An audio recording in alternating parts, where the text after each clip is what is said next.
Star Wars, il y a les Jedi, les Sith et les Wookiees, mais lui c'est un desperado. Il a bossé pour les rebelles, mais la plupart du temps il se la joue solo. Il a bouclé le raid de Kessel en 12 parsecs et franchement c'était super chaud. Il a un blaster vraiment classe et puis un magnifique vaisseau. Il tire plus vite que la lumière, vous ne nous croyez pas? Demandez à Greedo. Mais savez-vous vraiment tout ce qu'il y a à savoir sur lui? Je sais. Mesdames et messieurs, pour vous en assurer, voici 5 anecdotes étonnantes sur Han Solo. Numéro 1, il a failli être incarné par Kurt Russell et par Al Pacino. On est au milieu des années 70, un jeune réalisateur prometteur du nom de George Lucas se prépare à tourner son 3e long métrage. Un grand film de science-fiction à la Flash Gordon, au scénario un peu bizarre avec des peluches géantes et des épées laser. Pour le rôle de Han Solo, pilote du Faucon Millennium et compagnon de route du héros Luke Skywalker, il a besoin d'un mec qui pète la classe. Du coup, il envisage pas mal de monde. Nick Nolte, Richard Dreyfuss, Al Pacino et Sylvester Stallone par exemple. Ouais, pourquoi pas. Avoir le parrain ou Rocky Balboa au casting, c'est vrai que ça aurait de la gueule. Mais les deux candidats favoris de George Lucas à l'époque, les voilà. Christopher Walken et Kurt Russell, qui ont d'ailleurs tous les deux passé des essais pour le personnage. Think we're due the reward you offered. And it had better be pretty substantial after what we've been through.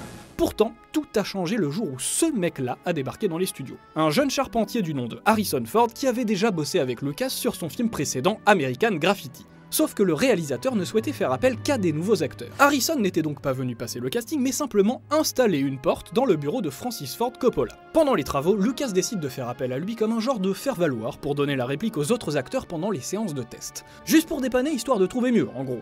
Sauf que Lucas n'a jamais trouvé mieux. If the Empire had a new weapon that could do this, I'd know about it. I'd have heard something. Au moment de visionner les rushs, il n'a plus le moindre doute, Harrison Ford sera Han Solo. Numéro 2, il a failli être un Jedi de couleur verte. Si vous êtes fan de Star Wars, vous le savez déjà, George Lucas a roté du sang pour écrire le scénario du film original. À l'époque, il appelait ça le journal des Whills, et s'il avait plus ou moins une vague idée de ses personnages principaux et des noms qu'il devait porter, chacun d'entre eux est quand même passé par plein d'étapes différentes avant de trouver son identité finale. C'est ainsi que le dénommé Han Solo, au départ, c'est-à-dire que... vous voyez ce mec-là avec la peau verte et les branchies? À la base c'était lui, Han Solo. Ah bah oui, là c'est sûr, on est loin d'Harrison Ford. D'autant que le personnage était censé être un Jedi, originaire de la planète Urealia, enfin ça on s'en fout un peu, mais un Jedi. Bref, vous l'avez compris, on était encore très loin du pilote contrebandier à la dégaine de cow-boy qu'on connaît tous. Un personnage que Lucas aurait fini par développer en s'inspirant du charisme et de l'arrogance de son ami et confrère Francis Ford Coppola, réalisateur du Parrain et d'Apocalypse Now. Quant à la pauvre créature verte qui aurait dû piloter le Faucon, on peut quand même la retrouver entre les pages d'une BD intitulée The Star Wars, éditée par Dark Horse en 2013 et censée reprendre telle quelle la première version du script de George Lucas. Numéro 3, il a tiré en premier ou pas. Alors voilà, c'est le gros débat parmi tous les fans. C'est-il Han Solo ou c'est-il pas Han Solo qui a tiré en premier sur Greedo dans la cantina de Mos Eisley? Est-ce que Greedo a appuyé avant lui sur la détente, l'a raté et du coup s'est fait descendre juste après en mode légitime défense? Ou bien est-ce que c'est lui qui a pris les devants en abattant son ennemi de sang-froid sans aucun état d'âme? Dans le premier cas, Han Solo est juste un très bon tireur. Dans le deuxième, en plus d'être un très bon tireur, il devient subitement un genre d'anti-héros badass sans foi ni loi qui préfère tirer avant de discuter. Il faut dire que la scène va super vite et que les changements de George Lucas dans l'édition numérique du film avec l'ajout d'un deuxième laser du côté de Greedo n'ont pas vraiment facilité les choses. Pour vous donner une idée, là vous avez la version originale de 1977. Ça ne m'étonne pas. Et là c'est celle de 2004. Ça ne m'étonne pas.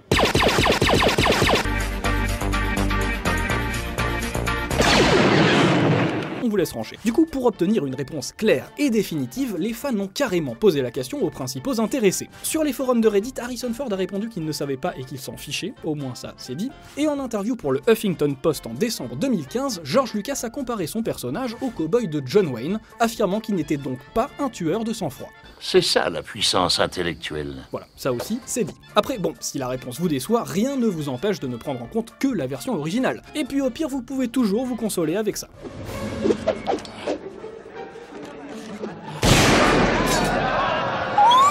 Numéro 4, Harrison Ford voulait le faire mourir depuis longtemps. Allez les amis, c'est le moment de partir si vous voulez éviter les spoilers. M'énerve pas petit gars, prends ta pelle et ton seau et va jouer. C'est bon? On peut y aller? Bon, en même temps, on va juste parler de la fin de l'épisode 7, un film que vous avez eu à peu près 2 ans et demi pour découvrir. Et donc, sachez qu'au lieu de se faire tuer de sang-froid pour le coup par son fils Kylo Ren alias Ben Solo, le contrebandier aurait pu passer l'arme à gauche bien avant. en 1983 dans Le Retour du Jedi.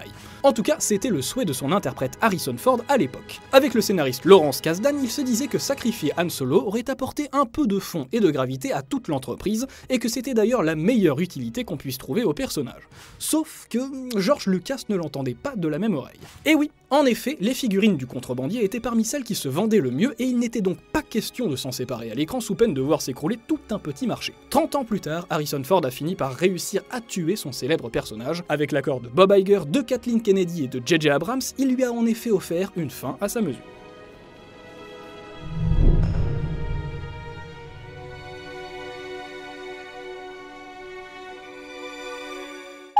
Numéro 5, il s'est appelé Han Solo. Non, notre ami n'a pas d'origine bretonne, mais corélienne. Et pourtant, dans la première version française du film sorti en 1977, le contrebandier le plus célèbre de la galaxie se faisait appeler... Je suis Han Solo.